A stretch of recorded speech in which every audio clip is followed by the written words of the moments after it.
Malo mi je čudno da sinoć na TikToku nema ni Filipa ni Aleksa i nema ni Anđele, ali izgleda da se Anđelini fanovi polako privikavaju da Anđela ne pali live na TikToku. Šta mislite zašto? Ne znam, samo da prelistam šta ima još na TikToku pa ću vam reći šta ja mislim o tome.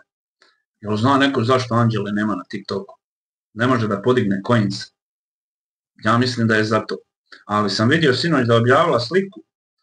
Pa objavila sliku Gastoza i nekog njegovog prijatelja.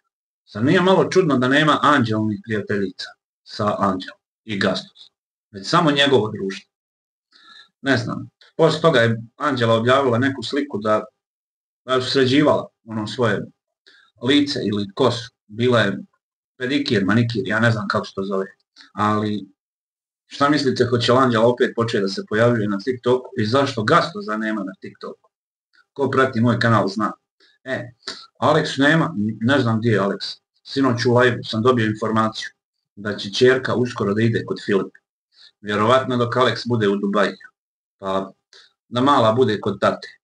Ali Filipa isto sinoć nema na TikToku. Vikend, vjerovatno je u izlasku. Ali, da, Anđela je objavila sliku onog svog Snoopija.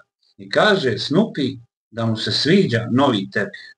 Anđela je kupila novi tepih, ali ne znam u čijem je ovo stanu, njenom ili Gastozom.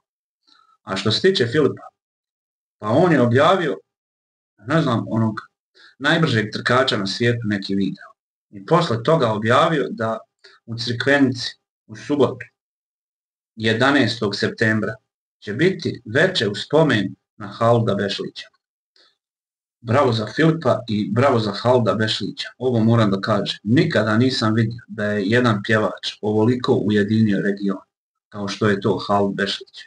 Bravo za Halida Bešlića. Kad bi svi pjevači ovakvi bili kao on, mislim da bi ovo sve oko nas sve drugačije izgledalo.